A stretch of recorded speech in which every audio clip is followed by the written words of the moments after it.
So let's look into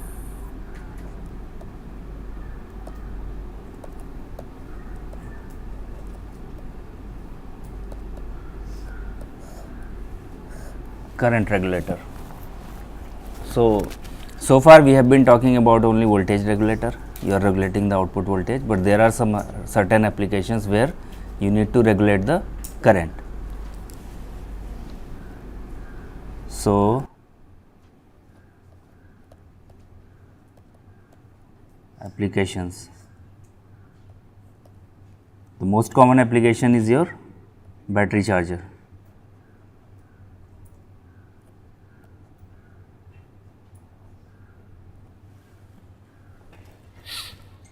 So how does it work, your battery charger? Now let's take the same regulator.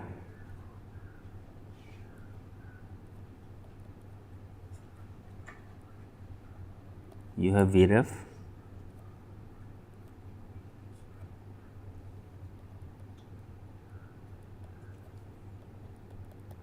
Vin,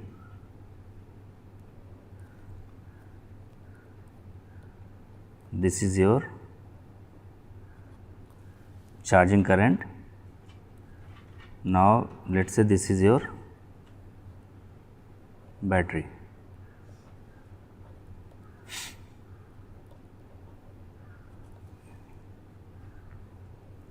So now since your reference is mostly a voltage reference, so which means I need to convert this current into a constant voltage and compare that. So all I need to do, put a sense resistor,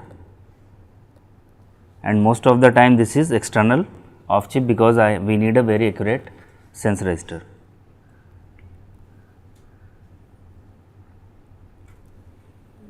Okay, so now what will be the charging current? I charge equal to Vref by R sense. Vref by R sense, and Vref is constant. So depending upon what Vref is, you choose the R sense and you define the current. So if you want a 1 amp and Vref is 1 volt, then you need to put 1 ohm resistor here and it will give you 1 amp constant current. Okay, most of the time this is order of tens of milli ohm. We don't use such a high value because you will be losing I square R losses there and you don't want to lose efficiency. So due to efficiency reason, most of the time we choose order of tens of milliohm or at max 100 milliamp or so. So that your Vref you can choose 100 millivolt and you for 1 amp current choose R sense of 100 milliohm. Okay. So that this is the one application. What could be the other application? Biasing? No, but for that you don't need regulator, huh?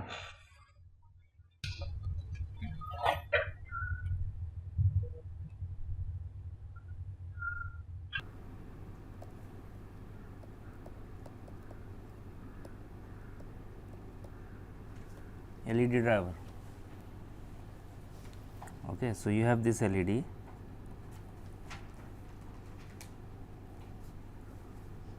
and this requires a constant current. So again do the same thing, R sense.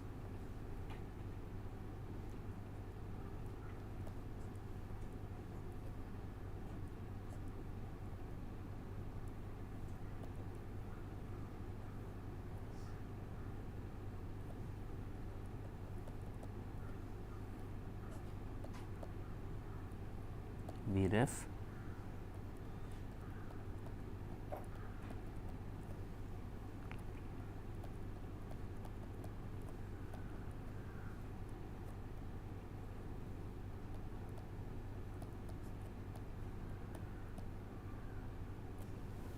correct.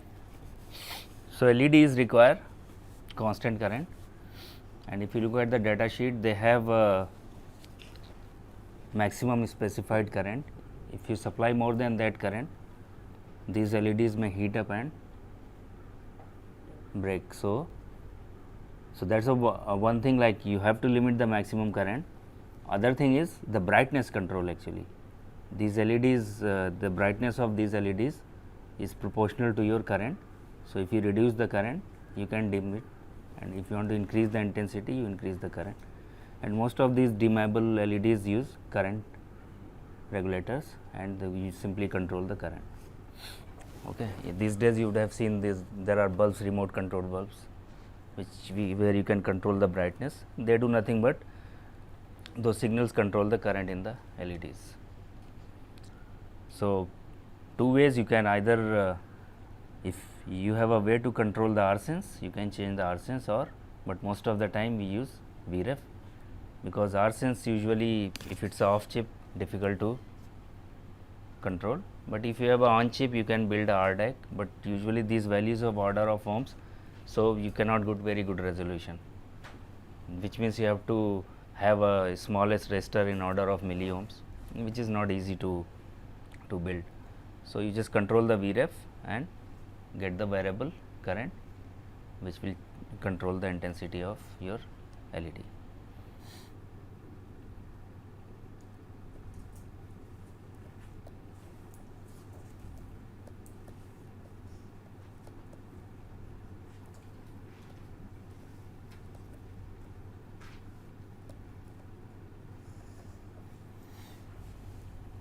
So, this is used to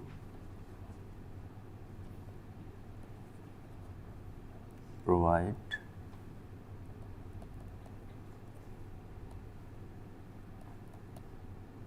constant voltage reference across process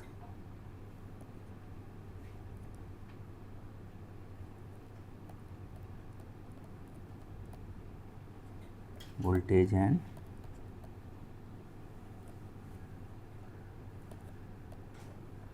temperature. So, this is your regulator.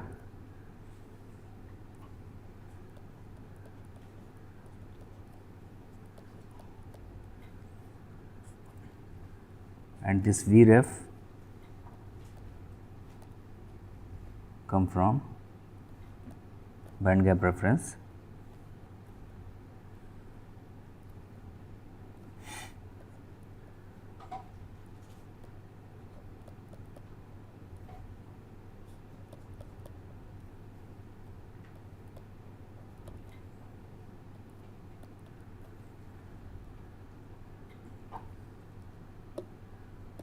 And what do you want this VREF to be? Constant across process voltage and temperature. The reason is if VREF changes, your V out will. So, V out is directly depending upon your VREF, and we have some accuracy spec, we already talked about that. So, if VREF is not accurate, then your output will never be accurate. So, that is why your VREF has to be very accurate.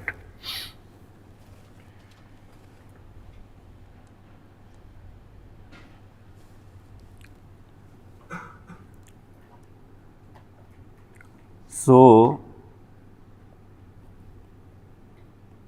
why do not I do this? If I have some VDD R1, R2 and just use this VREF.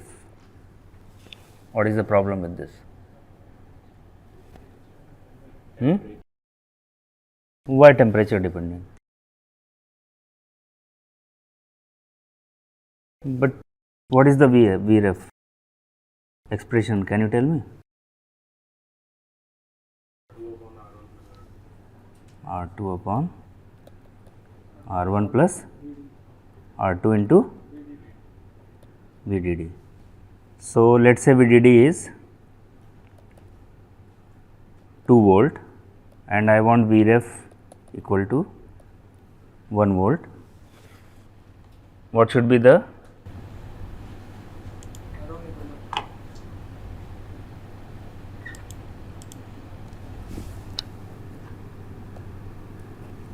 So, which means R1 equal to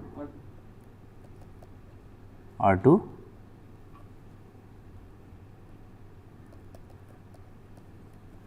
it's It's not depending on resistor, huh? So what temperature will matter here? Like they have slightly different temperature coefficients over there. Who has slightly different? R1 and R2. How come? Why different? I don't understand. If they have they are same type of resistor, why they will have a different temperature coefficient? So temperature is not a problem here. The problem is the VDD. If your VDD is not constant, your Vref will not be constant. So that is your voltage dependence, not the temperature dependence.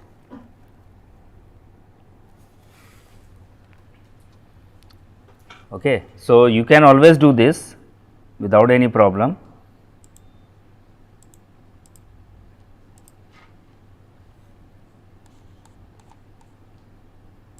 Where is that? Okay.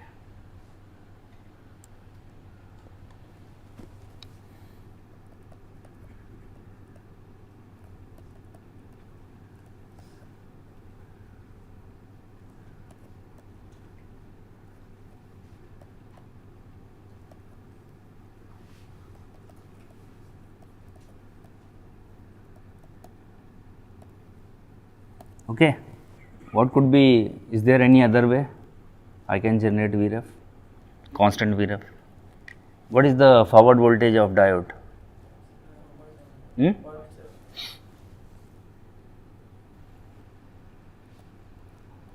So this is any I bias.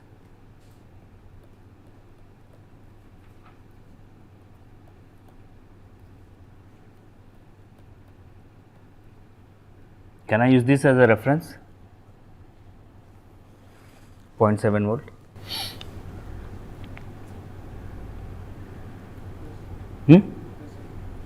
This will be constant. So maybe with the VDD it may not change. Okay, but what about temperature and process? Okay, so this is not constant across temperature.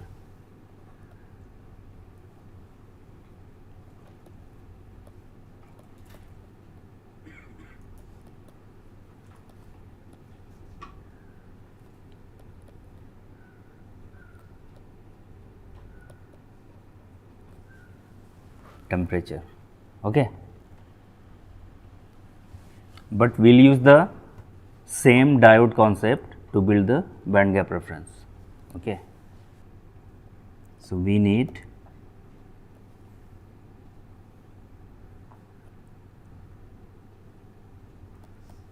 reference to be constant across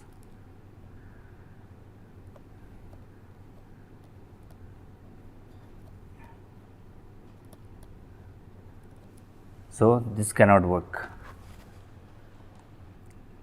So what is the, so if this is your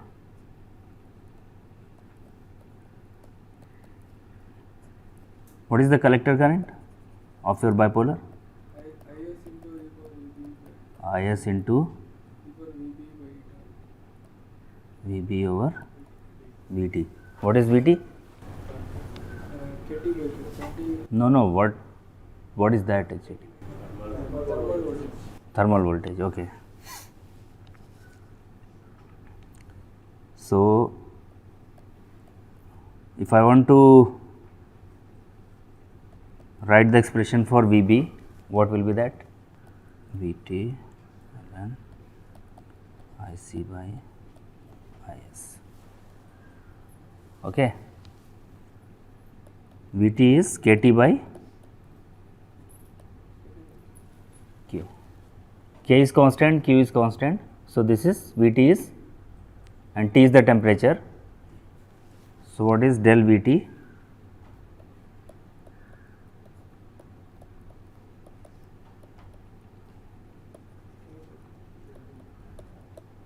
What is K? What is the value? Unit? okay, and Q Q 1.33 minus 19, huh? minus. So substitute here. What is this value?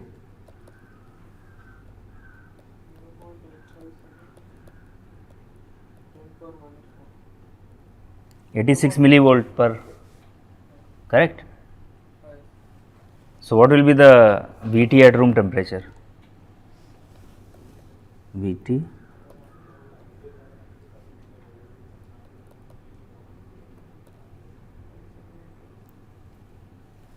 how will you find Vt at room temperature? What is the temperature at K at how many kelvins you have at room temperature? 300. So just multiply 86 by 300. How much is that?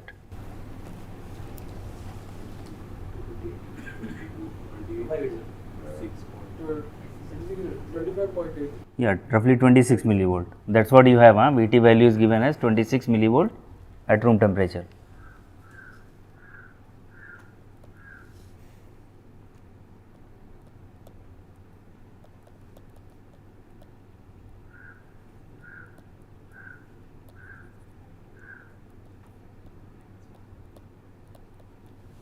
Correct? That's where your 26 millivolt comes from. So the concept of band gap is generated from there only, and that is called, so Vt is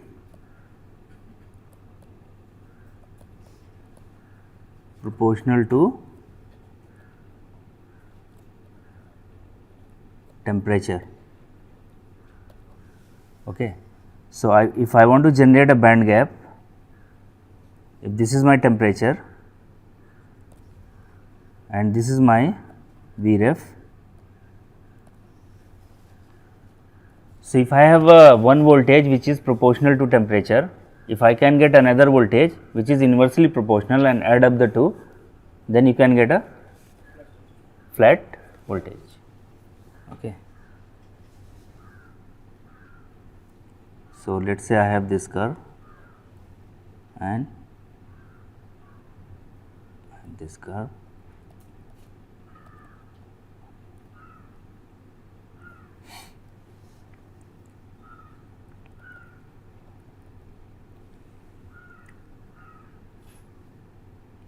So if I call it V of CTAT and if this is V of PTAT, complementary to absolute temperature and proportional to absolute temperature. So we call it CTAT, PTAT, and this is VCTAT plus which becomes your Vref or VBG, which means what I am looking for, delta of Vref over delta of T should be 0. So what is the condition to make it 0? The slope should be same.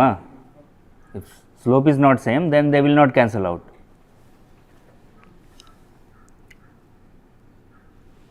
Which means delta of Vp tat over plus delta of should also be 0. This implies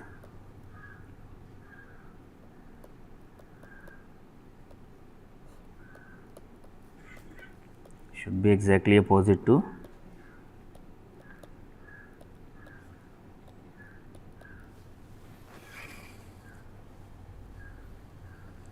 and you already know that this Vt has 86 microvolt per Kelvin. So,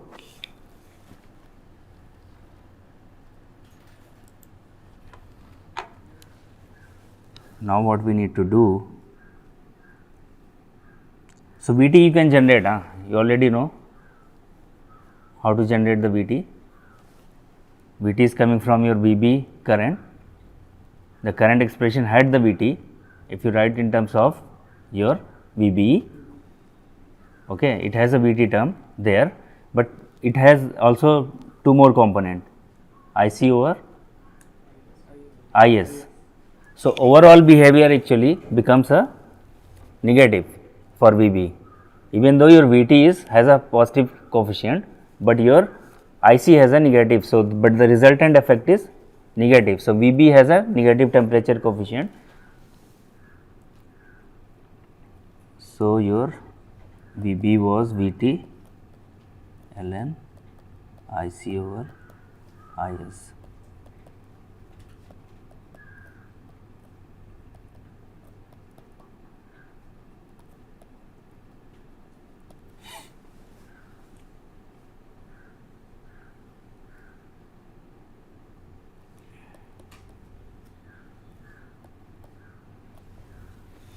Okay, and this is usually minus 1.5 millivolt to minus 2 millivolt per Kelvin. Okay, that is the slope. It comes from the process itself. Okay, so different process you might see some variation, but usually it remains within that. So when you use do your simulations, you can find that number by doing the simulation. So all you need to do just plot the VB across temperature and you will get that number. So that may vary across the process, but most of the time it will remain within these numbers. So VB already know, and since it has a non-linear term, ln IC over IS is not linear term. So there has to be some non-linearity here. So this doesn't exactly look like this, but it has some curve like a parabola. So this is your ideal and this is your real curve. And most of you who have worked on band gap, they would have seen the output is actually has a curvature. It's not a flat, and that curvature comes from here only, because VT is linear. VT doesn't have any non-linear component, but VB has. So that non-linearity comes from that VB. So now you have a voltage which is proportional to, so which voltage is proportional to temperature? Your VT is proportional to temperature, okay, and because that is kT by Q, so that is perfectly linear, and you have a inversely proportional to temperature which is VB. If can I simply add up the two and get the band gap? Yeah, so slopes are not same. This is minus 1.5 milli and that guy was 86 micro or so. Okay. So which means I need to change the slope of the other guy, the delta VB, or sorry, the VT term. So how can I do that? Slope of VT cannot be changed. But you can add some coefficient. You can design in such a way that